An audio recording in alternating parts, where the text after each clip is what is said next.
being focused on a goal, like we talked about in the one podcast. Most people, don't fail because they set their goals for the stratosphere. They fail because they set their goals for mediocrity, and they typically get there. But I believe the great is still yet to come. I won't stop fighting, man, until I'm done. When we talk about stuff like this, I love going off the path a little bit, because when Spencer was on the show, we talked about pre-shot routine is a form of meditation.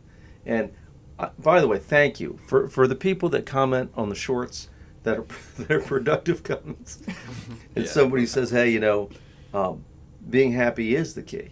And I guess spiritually, I guess people that find God can generally find happiness and whatnot. But again, that is, you're saying, I think what we're saying, it's, I had actually breakfast with the pastor of my church yesterday. And honestly, I'd taken a little bit of time off going to church, in a bunch of reasons for it, and we were discussing it. But what came up with him was meet somebody where they are. Mm-hmm. And I'm back to a point in my life where it felt good to be back there. And I'm not a Bible thumping person by nature, although I'm trying to. You ever read the Bible? I am currently, actually. Okay, well, some of those words are tough.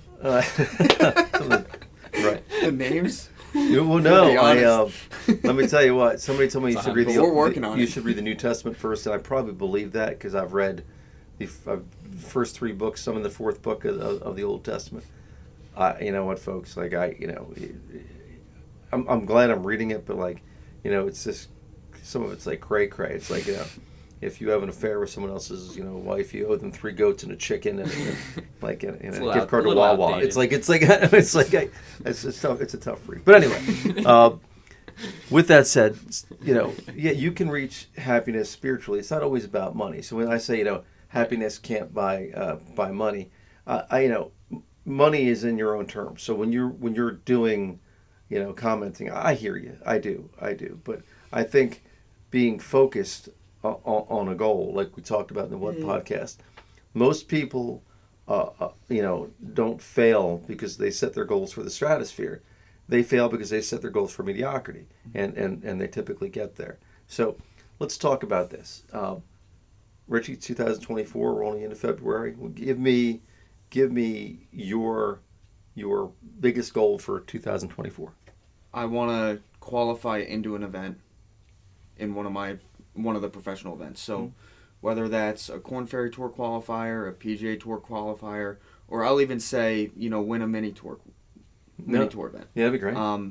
Anything that gets me closer to where I want to be in terms of playing golf. Mm-hmm. I want to make sure that, I keep moving forward, because if you look at my scores over the past couple years, they're slowly starting to get better. And I'm not where I want to be by any means. I'm just talking tournament scores specifically. Mm-hmm. I'm not by any means where I want to be, but I want to get over that hump.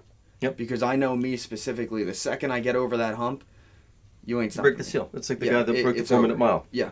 They said it was physically, Roger Bannister did it. They said it was impossible to do. And then once he did it, everybody did it. Yeah.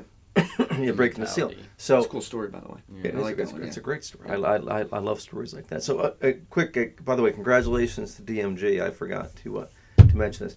DMG has passed his opening level of certification in the road to being a fully certified golf teaching professional. So, woo-hoo. Congratulations, DMG. He'll be teaching with us starting actually now. Yeah.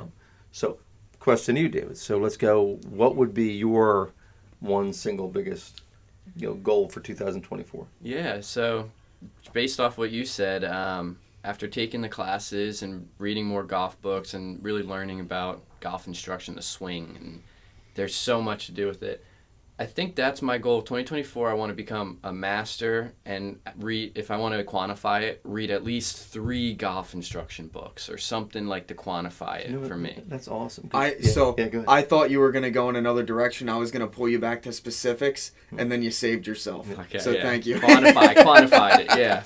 Because saying you're just to become a master, that's you're right. Yeah, That's, I thought you were gonna say I want to learn more about the golf swing, and I was gonna be like, Yeah. damn it, Yeah, bring no. it back to something specific, and then you did, so that was good. That was good. yeah. I think the statistic is, and again, I'm read, watch, do, I believe the statistic is, and and if it's wrong, it's close. If you read 5 books a year in a specific topic, and you do that for 5 years, at the end of the 5 years, you'll be in the top 10% of knowledge of that particular field. So, I prescribe to that because I read stuff all the time. People give me books all the time, and the way I read books is I take a book and I throw it in a pile, and the pile stacks up. And every time I finish one book, I pick up the next one. So, like, one book could be, I think the next book on my pile is Roger Daltrey, the lead singer of The Who.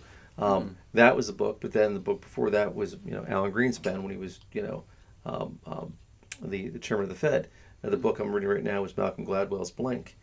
So I soak in a lot of information, and then on the side I'll Golf Digest it, or I'll watch videos and whatnot. But yeah, I like it. Specific. 3 books a year is an admirable goal.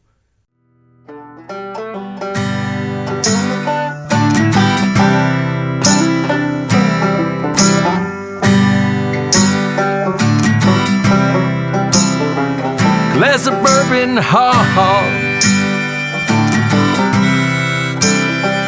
My bourbon, ha ha. My bourbon, ha ha. Alcohol. Because no great story ever started with, I'll have a salad.